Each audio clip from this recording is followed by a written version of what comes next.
And they have been able to move the ball up the court very well, Chad, and that was one of the things that he talked about before the game as well. And I guess he wanted to reiterate that to his team as number 24, Aliqua Brooks, is able to knock down 2 free throws to extend the lead to 3. And then a quick turnover by Gwynn Park. And that young lady, Aliqua Brooks, you're looking at a junior, folks. University of Maryland, University or Georgetown University, where are you? Well, you need to be here. And it's interesting you bring that up, as the reverse layup is no good there by Gibson, but Dell State, JMU already looking at Aliqua Brooks, as those are two schools that are very interested. We'll see what happens when what she goes, but she's already receiving a lot of interest from those 2 schools, according to their coach. Here's Brooks again. She's going to drive the lane and makes the lay, and a nice right-handed scoop shot by Brooks. I'm going to tell you, Aliqua Brooks is quickly turning me into a fan where I'm just going to watch the game start clapping for her. The jumper off the back of the rim, the rebound, no good. Ball knocked around and batted out of bounds. And it looks like it's going to go over to Gwynn. It's going to go over to Wise. You're starting to see some frustration from Ashante Freeland, her counterpart. Ashante, number 44. Take a look at her up there. Her counterpart, number 44. Sierra Lee with that block. And Ashante just getting a little frustrated. Sierra's a little bit bigger, a little bit heavier. Ashante's probably used to having her way in the post, but definitely not today. Nope, not tonight. As Gibson now has it at the top of the key. Now over to the right side to Brooks. Brooks back up top to Cozy. Cozy dumps it inside to Lee. Lee, the turnaround shot at the backboard, no good. Gets her own rebound. Goes back up with it, gets it blocked this time, but they're going to call a foul on Freeland. And if she was frustrated before, she's even more frustrated now, Chad. And you see her with her arms out. Now, she just battled in the post with Sierra Lee. No foul called when she was the offensive player. Now there's a foul called here. Not saying it wasn't deserved, but there's been physical play going on for both teams. And we've seen the referees have picked up the calls a little bit here in the second quarter. And I don't know whether it was something the coaches said or maybe they got together in between quarters and talked about it, but the second quarter hasn't been called nearly the same way as the first quarter, as we're seeing a lot more whistles already here. Well, the game within the game is that battle between number 44 and number 44. Ashante Freeland and Sierra Lee down in the post. Freeland just won the battle right on cue, this time down, as she gets the lay-in to go. And it's now a 4-point game. Wise in control. There's another drive, no good. That shot was tipped. Freeland tipped Brooks that. got it blocked. The ball's batted around, and now a jump ball called. Looks like it's going to be Gwynn Park basketball. So we talked about this game being bragging rights. A lot of people, the presumption is that the 4A is going to be better than the 2A, 3A, but that has not always been the case. No, it wasn't the case with the men last year, as Friendly came in and took this thing from Wise and won the county championship. Yep. Prince George's County, it's always a crapshoot. Ball swung over on the right wing, now back up top. Shot by number 24 at the top of the key, no good, and that was Strother, who just checked in, the daughter of Coach Strother. There's the press. And now we've got a turnover out of the press, and they definitely caught Wise sleeping against that pressure, as Coach deciding to go with it now.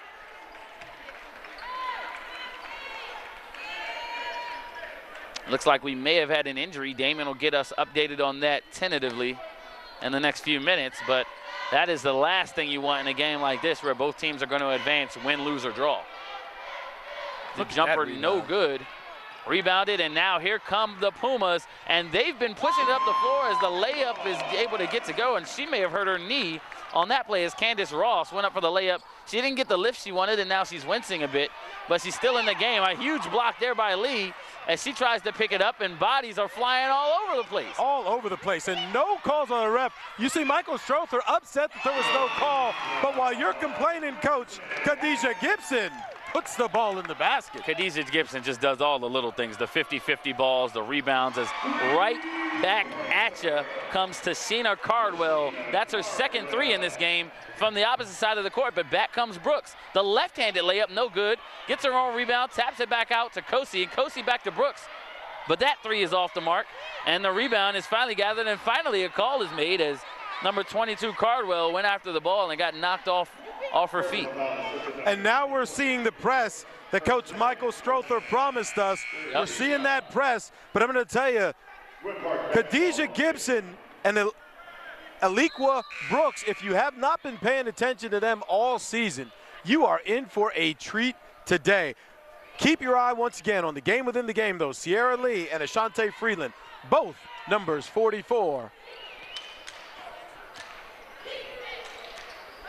All right, as here's the drive baseline by Gwynn Park, and they're going to call a foul now. We're seeing a lot more fouls picked up here. But we're going to toss it to Damon. We had an injury on the Gwynn Park side. Damon, what did you find out about that?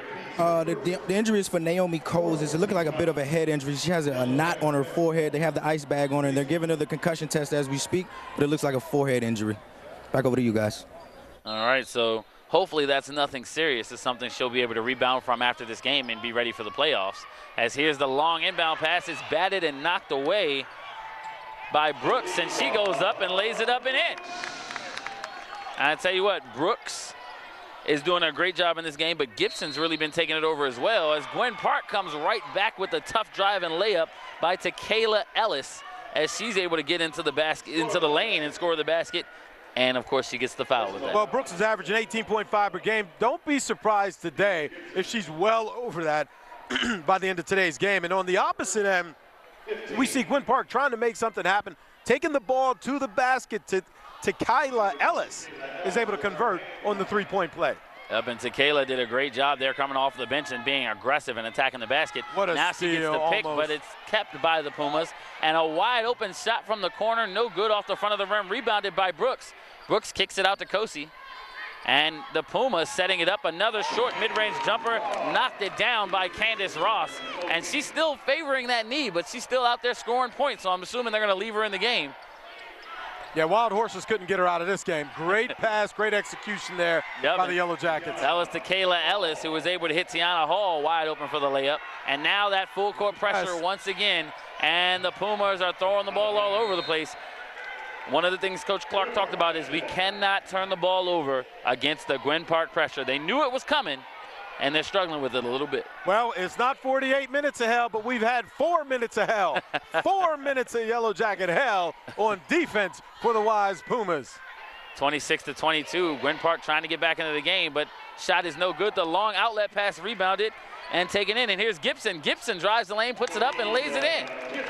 Khadijah Gibson, and she's looking at possibly going to Coppin State or Toledo herself, as the pace of this game continues to be at a very, very high level, as Tiana Hall gets the putback layup, and here comes the press, ball coming our way, and we're able to save the equipment. Anytime the ball's coming this way, we have to be worried about the equipment. Anytime the ball comes this way, you don't even got to worry about it.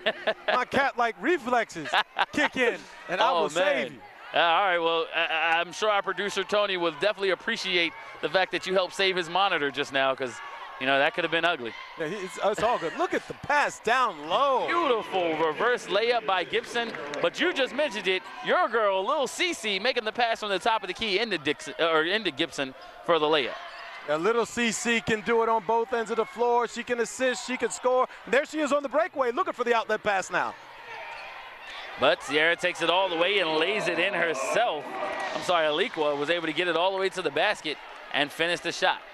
They can't stop her. There you go. Well, we're going to be right back after a quick break. It's 32-24. Wise pulling away a little bit here at Wise. You're watching Verizon Fios 1. Welcome back as we're back here underway at Henry A. Wise High School in Upper Marlboro, Maryland. This is the county championship game between Gwynn Park and Wise. Wise slowing the tempo in this 2-3 defense now, trying to slow down the pace of this game just a little bit. Little CC looking for that steal, missed it. But keeping it alive, number 3, Christian Brown, but she's not able to get anything to go in the land of the trees. As Kosi kicks it out, the jumper off the front of the rim. That was number 2, Jasmine Jackson, on the jumper. She's checked back into the game after the timeout. And now Gwynn Park gets it knocked out of bounds and off the foot. They're going to say it was off the foot of Genesis Lucas and goes out of bounds. The ball will stay with the Pumas. Right now you're down 8, 2 minutes left to go in the half. This is a dangerous time for the Yellow Jackets. They cannot allow the Pumas to extend this lead. They got to start chipping away on this thing. And those are the plays right there. Those are crucial turnovers right there. All right, as the ball's up ahead to Jasmine Jackson. She looks to drive it to her right, kicks it back out, loses the handle on the ball, and the ball goes over to Gwynn Park, and here they come. Here come the Yellow Jackets pushing up the floor again, wide open in the corner. You don't want to leave her open as she knocks down another one, as that Tashina Cardwell able to knock down another three. That's number 3 for her today. She's got 9 points, as here's that full court pressure causing problems for the Pumas. We've been waiting on it, and it's been unleashed. But also, Khadijah Gibson's been unleashed. She's knocked down another 2-point jumper, but back in the corner again, this one's short. 4th time almost been a charm there for Cardwell. She's not able to get it to go. Damon Gibson's got something for us on the sideline. Damon, what's going on? Yeah, guys, coming out of that last time, Coach Strother stressed getting to the basket. He said the lane is wide open. He wants his guards to push the ball and get to the middle and get to the foul line. Back over to you. We'll see if they're able to do that, but right now Cardwell's knocking down jumpers, keeping them in the lane. There's the ball in the paint. Kicked over for the short jumper, no good by Freeland, and the rebound's knocked away, and it's going to go to Henry Wise. Wow, I'm gonna tell you, Coach Walter Clark assisted on that call. He pointed Puma ball. Yeah, the referees will tell you they don't listen to that, but I am pretty confident that that helps play a part. Who gets the ball. Hey man, sometimes. you talking to the guy who can teach a class on how to complain to the ref. Here's Kosi here, dumps it inside to Lee. There's that battle you're talking about as Lee puts up the turnaround, no good. Rebounded here by Gwynn Park. And here's what you like to see, all of the Yellow Jackets running the floor. There you go, Strother kicks it over to the corner. The 3-point jumper, no good, rebounded, and then swatted away. Wow, you talked about a block party. Hey Damon, get my sodas out the cooler. The block party started without us. But a little body made on that one. Little body made on that one, and that call is gonna go against Sierra Lee. I believe it's her first personal foul. But man, you want to talk about a block. Khadijah Gibson, they need to check the ball and make sure there's still some air left in that. Hey man, these young ladies are going at it. Sierra Lee, Ashante Freeland, and Khadijah Gibson now getting into the mix. There you go. All with several blocks tonight. Tiana Hall thought she had a wide open layup, and out of nowhere came Gibson. And she had a good pump fake. That was a good pump. I perfected the pump fake. That was a beautiful pump fake, and it still got swatted. It's called athleticism. That's what we call that, Chad. Yeah, she swatted it coming down. Yeah, exactly. She swatted it coming down. Exactly, and I am thoroughly impressed with what we've seen from Khadijah Brooks, but not only in the scoring department, but also doing all the little things, blocking shots, getting rebounds. As there's another rebound, and this one's picked up and then knocked out of bounds again. And look at the pace of this game. It's just been back and forth all game long from both of these teams. Genesis Lucas just stepped on the line, just kissed the line. Good call by the referee, though. Good call. She just kissed the line. That is Puma ball. Here's Kosi, and nearly got it stolen away, but she picks it up, makes the pass, and who better to get it to than Gibson? She drives the lane and gets fouled. She'll go to the line to shoot 2. A nice drive there by Gibson. Yeah, and let me tell you something. That was a breakdown on defense. Looked like Crystal Strother had to do this foul. She had a wide open drive to the lane. Yeah. Khadijah Gibson had a wide path to the lane. There was a breakdown on defense. No underneath help. Yep. She had to foul. Strother, the daughter of Coach Strother, as Gibson knocks down the first free throw.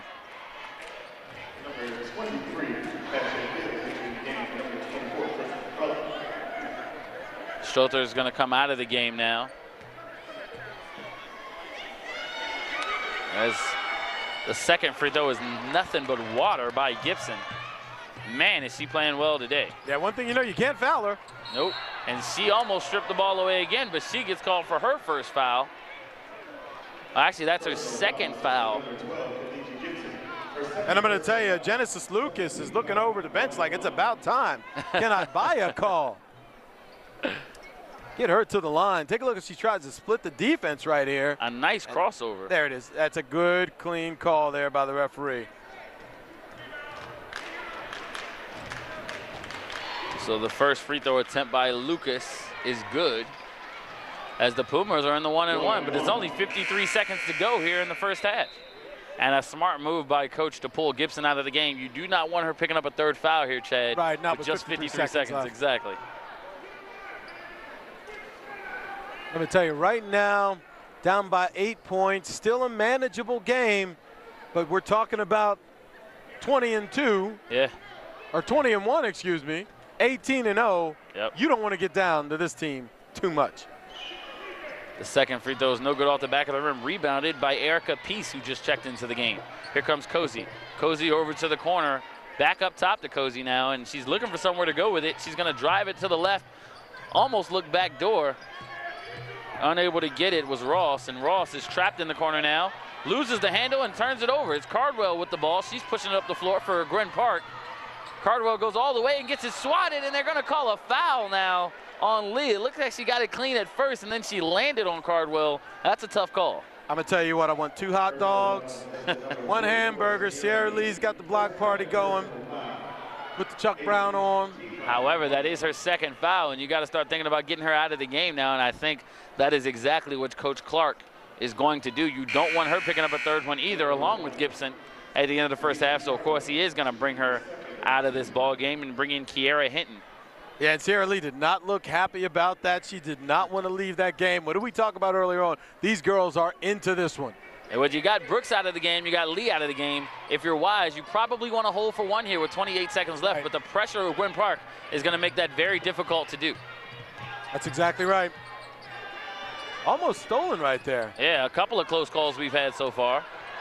They're saying she's on the line, and they're going to give that ball to Gwynn Park. And that's what we talked about. You try to hold for one, you got to deal with the turnover factor.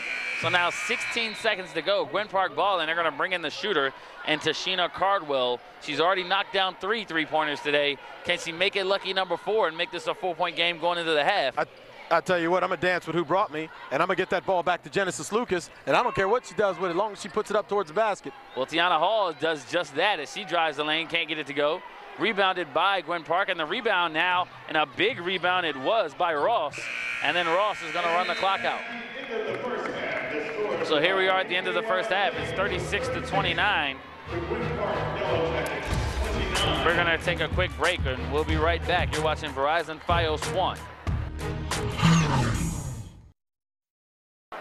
Damon's got the Gwynn Park head coach on the sideline, and Damon's down there with Coach Strother now. Damon, what do you guys got for us? We couldn't get any baskets, couldn't get any points, so we took a couple of bad opportunities, a couple of bad shots there, and they were able to capitalize on it in transition. During that scoreboard malfunction, do you think that kind of slowed your team's momentum down? It's the whole momentum, because we just started to stretch the lead a little bit. They made a 2-basket run, cut it down to 9-6, and it just changed the whole outcome of the game. Best of luck to you in the second half, Coach. Appreciate it, sorry. Back over to you guys. It's halftime here at Wise High School in this county championship game where Wise leads this thing 36-29 over Gwynn Park.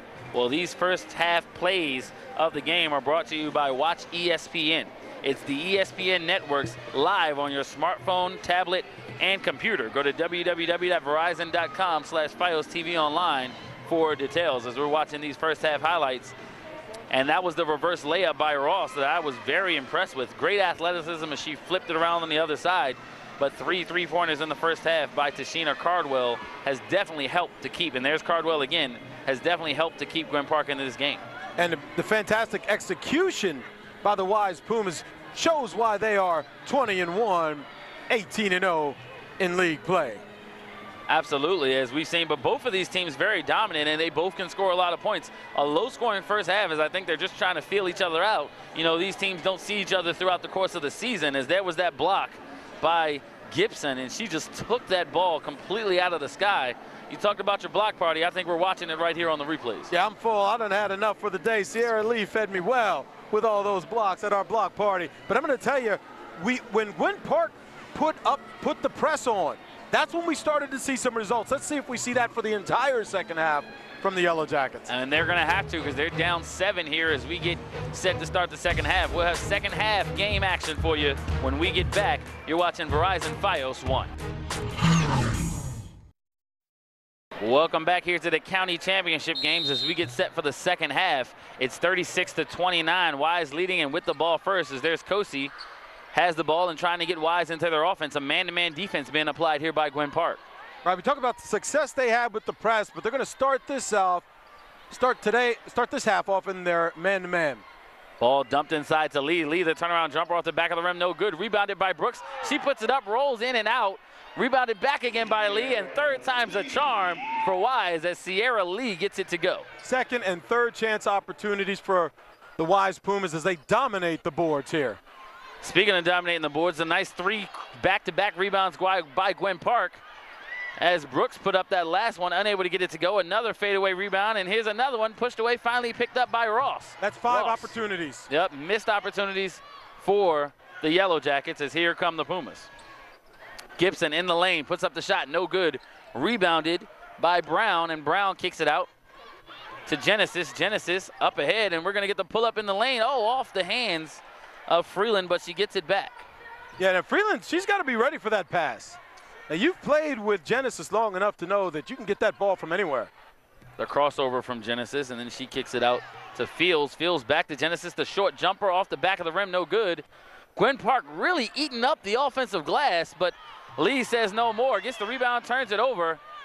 Now the ball back up to Fields at the top of the key. She puts up the jumper, no good. Another rebound by Gwynn Park, and another rebound. They still are unable to finish around the rim. I think there might be either a lid on the basket or something going on down there for Gwynn Park. 6, 7, 8 opportunities, and the ball hasn't even crossed half court yet. But I tell you what I don't like to see. I don't like how quickly the Yellow Jackets are just taking those outside shots on these turnovers. Try to work the ball down inside. Try to get it to Ashante Freeman. Those close basket shots are eventually going to start falling.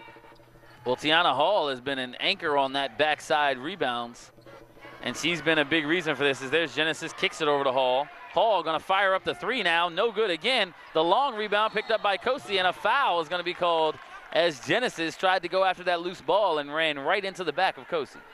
Yeah, and that's unavoidable play. It was unintentional, but a foul all the same. Good call there by the ref. Once she got up in the air, nowhere for her to go. And as we're taking a look now at Coach Clark, and he's really into this game for someone who told us he didn't think he would be. I'm starting to see that feeding the frogs is what you call it, right? Yeah, frogs for snakes. That's the old school. He said, the game's not that big a deal until the whistle blows. There you go. As Lee puts up the jumper, no good. The tap in, the rebound, no good. Where are the defensive rebounds in this ball game? Is right on cue is Tiana Hall as she finally gets the rebound for Gwynn Park. But a lot of offensive boards on both sides of the ball now today.